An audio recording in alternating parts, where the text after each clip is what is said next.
और में हमारे पास नेक्स्ट मेथड है पैरामीट्रिक लीनियर प्रोग्रामिंग।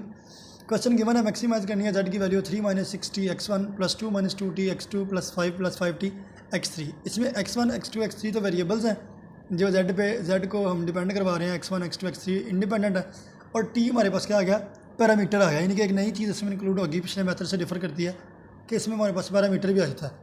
आगे कंसनट्रेट्स गिवन है 1 2 3 तीन हमारे पास कंसनट्रेट्स है और x1 x2 x3 तीनों क्या है, ग्रेटर दैन इक्वल टू 0 है। सबसे पहले पैरामीटर को ख़त्म करने के लिए t = 0 पुट कर देंगे। पैरामीटर को ख़त्म करने के लिए t = 0 पुट कर लेंगे और एक हम कॉस्ट फंक्शन बनाएंगे c(t) जिसमें तीनों के पैरामीटर्स x1 का पैरामीटर, x2 का पैरामीटर, x3 का पैरामीटर रख लेंगे। c(t) में आ जाएगा 3 - 60, 2 - 2t और 5 + 5t। अब पुट करेंगे t को 0, यहाँ पे लिखा हुआ है पैरामीटर ख़त्म करने के लिए t = 0 पुट कर देंगे। Put the problem in standard form. t 0 put करने के बाद हमने इस क्वेश्चन को स्टैंडर्ड फॉर्म में लिखना। t 0 पुट करने का जाएगा 3x1 + 2x2 + 5x3, वो मैंने लिख दिया। नीचे कंसनट्रेंट्स एज इट इज़ तीनों में, क्योंकि तीनों लेस देन है, तीनों में हम स्लैक वेरिएबल x4 x5 और x6 ऐड कर लेंगे। x4 ऐड हो गया, x5 ऐड हो गया और x6 ऐड हो गया। इसके बाद हमने क्या करना है, क्वेश्चन को सिंप्लेक्स मेथड से, सादा सिंप्लेक्स से सॉल्व कर देना। टेबल फॉर्म में लिख लिया, क्योंकि मैक्सिमाइज का सवाल है तो मोस्ट नेगेटिव आ जाएगा एंट्रिंग। रेशो निकालेंगे तो हमारे पास छोटी रेशो आ जाएगी लिविंग। तो जो चौक में एलिमेंट है 2, उधर हम बना लेंगे 1, ऊपर नीचे 0। फिर -2 है, मोस्ट नेगेटिव ये आ जाएगा एंट्रिंग। इस तरीके से छोटी वाले बस ये वैल्यू आ गई x6 आ जाएगा लिविंग, सॉरी x4 हमारे पास आ जाएगा लिविंग। x4 लीव कर जाएगा और x2 एंटर हो जाएगा। ये हमारे पास आएगा लास्ट टेबल। लास्ट टेबल में z की वैल्यू 160 है, x2 की वैल्यू 5 है, x3 की वैल्यू 30 है और x6 की वैल्यू 10 है। अच्छा, ये जो लास्ट टेबल होता है ना, सिंप्लेक्स का लास्ट टेबल, उसमें हमारे पास जो स्लैक थे x4 x5 x6 ये स्लैक थे ना, स्लैक्स के नीचे पड़ा हुआ 3x3 का मैट्रिक्स हमने करना, ये B0 इन्वर्स है। ये 3x3 वाला मैट्रिक्स जो स्लैक्स के नीचे पड़ा हुआ है, इसको हम उठा लेंगे और इसे क्या कह देंगे, ये है B0 इन्वर्स। B0 इन्वर्स के बाद हमने देखना है बेसिस कौन सी बना रहे हैं। यहाँ से देख लें आप, बेसिस वाले बेसिक वेरिएबल कौन कौन से हैं, x2 x3 x6। हम कहेंगे ये वो वेक्टर्स हैं जो एक बेसिस को बना रहे हैं, बेसिस जनरेट कर रहे हैं, x2 x3 और x6। तो हमारे पास जो बेसिस है उसको हम नाम दे देंगे x B0, जो कि बन रहा है x2 x3 और x6। ये तीन थे ना, उनका ट्रांसपोज लेने से। अब x2 x3 x6, x2 के सामने क्या पड़ा हुआ है 5, x3 के सामने क्या पड़ा हुआ है 30, x6 के सामने क्या पड़ा हुआ है 10। इन तीनों को लिख के हम ले लेंगे ट्रांसपोज ही आ जाएगा 5 30 10 का कॉलम मैट्रिक्स, सिंपल। अब here B0 is initial basis corresponding to vector x। अब ये हमारे पास इनिशियल बेसिस आ जाएगी कॉरिस्पॉन्डिंग टू वेक्टर x। अब ये था x2, बेसिस में कौन कौन से एलिमेंट है x2 x3 और x6। इनका हम ले लेंगे कॉस्ट फंक्शन CB0t। वो किस तरह बनेगा, x2 का कोफिशेंट, पैरामीटर वाला कोफिशेंट। सवाल में देखिए ज़रा x2 का क्या था भला, ये रहा आपके पास x2 का कोफिशेंट था 2 - 2t, x3 का था 5 + 5t। इस तरीके से आपने x2 का लिख लेना है 2 - 2t, x3 का 5 + 5t, और क्योंकि x6 है ही नहीं था पैरामीटर में तो वहाँ हम लिखेंगे 0। ये हमारे पास बेसिस की बन गई सी कॉस्ट फंक्शन। इसके बाद B0 इन्वर्स हमारे पास वैल्यू में आपको पहले समझा चुका हूँ कि स्लैक्स के नीचे बड़ा हो जाएगा 3x3 का मैट्रिक्स होता है नीचे वाला, उसको उठा के आपने B0 इन्वर्स करना है। यानी कि हमारे पास CB0 की वैल्यू भी आ गई, CB0t, और B0 इन्वर्स की भी वैल्यू आ गई। अब आपने देखना है कि बेसिस में कौन कौन से एलिमेंट्स थे, x2 x3 और x6। तो कौन कौन से रह गए, x1 x4 और x5, ये हमारे पास आ जाएंगे नॉन बेसिक। अब वो नॉन बेसिक हमने फाइंड करने हैं। The optimality condition for the current non basic vector, जो नॉन बेसिक है वो कौन कौन से देंगे, P1 P2 P1 P4 और P5।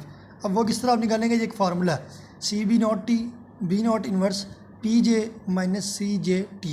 PJ होता है कॉलम, यानी कि P1 फर्स्ट कॉलम, कंसनट्रेंट्स में मौजूद first column, P2 second column, P3 third column, P4 fourth column, P5 fifth column और P6 सिक्स्थ कॉलम। ये हमारे पास है P की वैल्यूज़। और CJt वो भी हमने निकाले हुए हैं।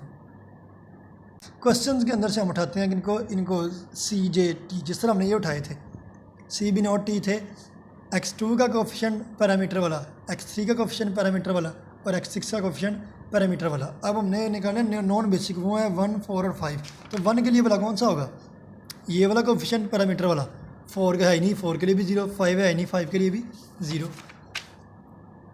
अब हम करेंगे इस फार्मूले में वैल्यूज पुट। CB0t सबसे पहले, तो CB0t तो आपके पास सिंपल, आपके पास वैल्यू है ना, CB0t की वैल्यू ये है, ये पूरी उठा के यहाँ मैंने पुट कर दी।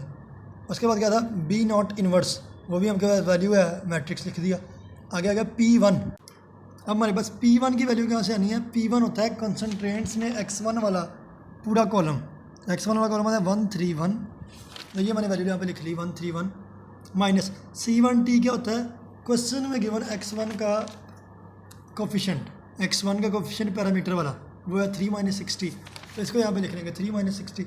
इस तरह आप इसको सिंपलीफाई करोगे तो J = 1 के लिए वैल्यू आ जाएगी 4 + 14T।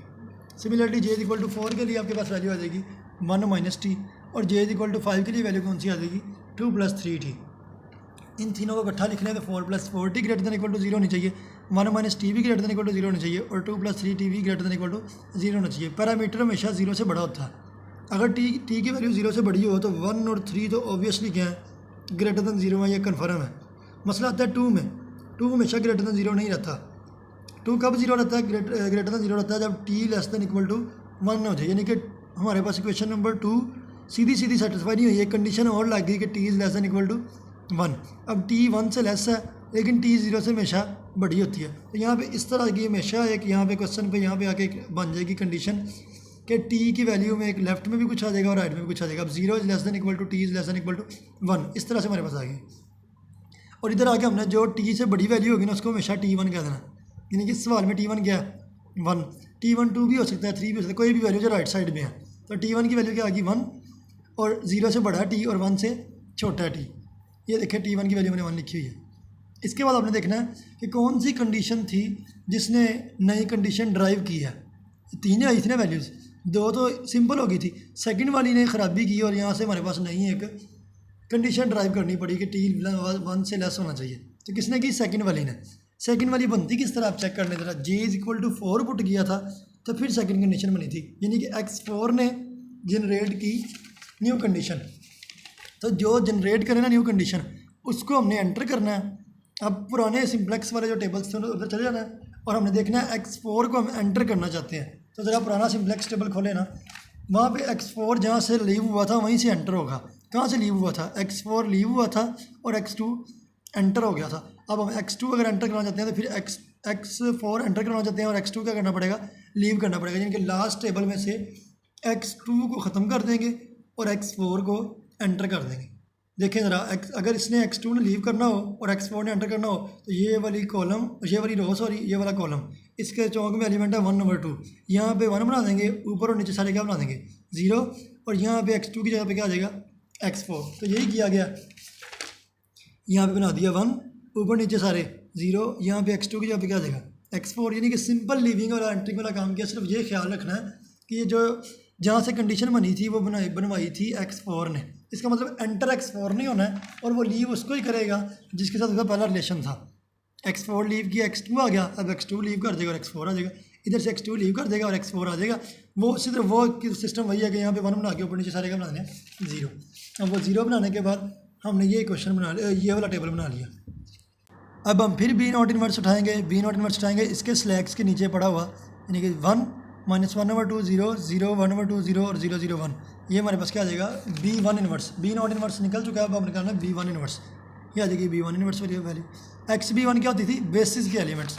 अब यहाँ पे बेसिक कौन कौन से हैं? X4 X3 और X6। तो बेसिस में आ जाएंगे X4 X3 X6 का ट्रांसपोज। इनके सामने सिंपल पिछला काम है, अब इनके सामने क्या क्या पड़ा हुआ है? 10 30 30। तो अब यहाँ पे क्या आ जाएगा? 10 30 30। ये हमारे पास आ गई बेसिस। CBT क्या होता है? वो एलिमेंट्स जो X4 का कोफिशिएंट है सवाल में, X3 का कोफिशिएंट है सवाल में और X3 का कोफिशिएंट है सवाल में। अब X4 का कोफिशिएंट 0, X3 का कोफिशिएंट ये, X6 का कोफिशिएंट भी क्या? 0। इस तरीके से हमारे पास ये आ जाएगा 0 5 + 5T और फिर 0। ये हमारे पास बेसिक्स का नॉलेज था। अगर बेसिक है 3 4 और 6 तो नॉन बेसिक कौन कौन से होंगे? 1 2 और 5। फिर वही फार्मूला, इसको हम 1 2 और 5 पे फाइंड कर लेंगे। J = 1 पे कुछ वैल्यू आ जाएगी, वो आई 27/2 T + 9/2। फिर J = 2 पे आ जाएगी 2T - 2 और J = 5 पे आ जाएगी 5 + 5T/2। इस तरीके से हमारे पास फिर तीनों वैल्यू आ गई। फिर तीनों को इकट्ठा लिख लें, फिर तीनों को इकट्ठा लिख लिया। अब ये तीनों > 0 होनी चाहिए। इसकी फिर सेकंड कंडीशन देखें, ये लिखा हुआ है 2T - 2, तो ये 1 से मस्ट ग्रेटर होगा, फिर ही क्या होना चाहिए? ये > 0 होना। मतलब दूसरी कंडीशन ने फिर फ़र्क डाला है लेकिन इस बार ज़रा गौर करें कि हमारे पास 2t-2 है ना, तो t is greater than equal to क्या होगा, 1 होगा, फिर सेटिस्फाई करता है। जब t is greater than equal to 1 आ जाए ना, या मैं सिंपल वर्ड्स में कहूँ, आपको t1 की वैल्यू याद होनी चाहिए। जब t greater than equal to t1 आ जाए ना, तब क्वेश्चन को स्टॉप करना होता है। मतलब अब t किससे ग्रेटर आ गया, 1 के, मतलब t is greater than equal to किससे आ गया, t1 के। तो यहाँ पे अब हमारे क्वेश्चन में स्टॉप होना है। स्टॉप होना हमने निकालना अब answer. So question stops at t greater than equal to t1 पे क्या होता है, क्वेश्चन स्टॉप हो जाता है। इस अब हमारे क्वेश्चन ने आंसर देना है, 2 आंसर निकलने हैं। एक तो ये भी कंडीशन थी ना, सेटिस्फाई तो ये भी कंडीशन करती है। ये सारी का आंसर ट्रू है अगर t क्या हो, greater than equal to 0, greater than equal to 0 और लेस दैन इक्वल टू 1 हो। जब t is less than equal to 1 हो, फिर ये भी ट्रू है, और जब t greater than equal to 1 हो, फिर ये भी ट्रू है। अब हमने 2 आंसर निकालने हैं। z की वैल्यू ये गिवन थी सवाल में। पहले पार्ट 1 के लिए, पार्ट 1 के आंसर देता है। पार्ट 1 के लिए आप सिंप्लेक्स के लास्ट टेबल में आ जाएं, सादा सिंप्लेक्स के लास्ट टेबल में आ जाएं। ये आ गया सादा सिंप्लेक्स का लास्ट टेबल। यहाँ पे हमारे पास x2 की वैल्यू क्या है 5, x3 की वैल्यू क्या है 30, और x1 है ही नहीं। अगर x1 है ही नहीं, x2 और x3 की वैल्यूज़ गिवन है, x1 की जगह आप 0 रख देंगे, x2 और x3 की वैल्यू पुट कर देंगे। ये आपके पास z की वैल्यू 160 + 140t, ये आ गई पहली वैल्यू। दूसरी वैल्यू किसके, इसके लिए जब t ग्रेटर दैन t1 हो, वो वैल्यूज़ आपके पास कहाँ से आनी है, वो वैल्यूज़ आ गई यहाँ पे, जहाँ पे x4 को एंटर करवाया गया था और x2 को लीव करवाया गया था, यानी कि दोबारा टेबल बनाया गया था। अब इधर से देख रहे हैं आपके पास x1 भी नहीं है, x2 भी नहीं है, x3 की वैल्यू 30 है, यानी कि x1 भी 0, x2 भी 0 और x3 की वैल्यू 30, यानी कि दोनों वैल्यूज आती हैं एक सादा सिंप्लेक्स के लास्ट टेबल से यहाँ से, और दूसरी जब x4 को एंटर करवाया था और x2 को लीव करवाया था उस टेबल के एंड से। अब x4 की वैल्यू हमें चाहिए नहीं, x3 की चाहिए, वो 30 है, और x6 की भी चाहिए नहीं, यानी कि x1 और x2 0 पुट कर देंगे और x3 को 30 पुट कर देंगे। पुट करने से हमारे पास z की वैल्यू आ जाएगी 150 + 150t। तो ये 2 हमारे पास क्या है, आंसर है। ये किस कब जब t less than equal to 1 हो, और ये कब जब t greater than equal to 1 हो, और जब t greater than equal to t1 आ जाए, यानी कि 1 आ जाए, तब हम क्वेश्चन को स्टॉप कर देते हैं। इसलिए हमारे पास ये 2 ही आंसर आएंगे। इससे आगे तो सवाल चलना ही नहीं, इसलिए यहाँ पे question t greater than equal to t1 आ गया, इसलिए यहीं पर क्वेश्चन को ख़त्म कर दिया।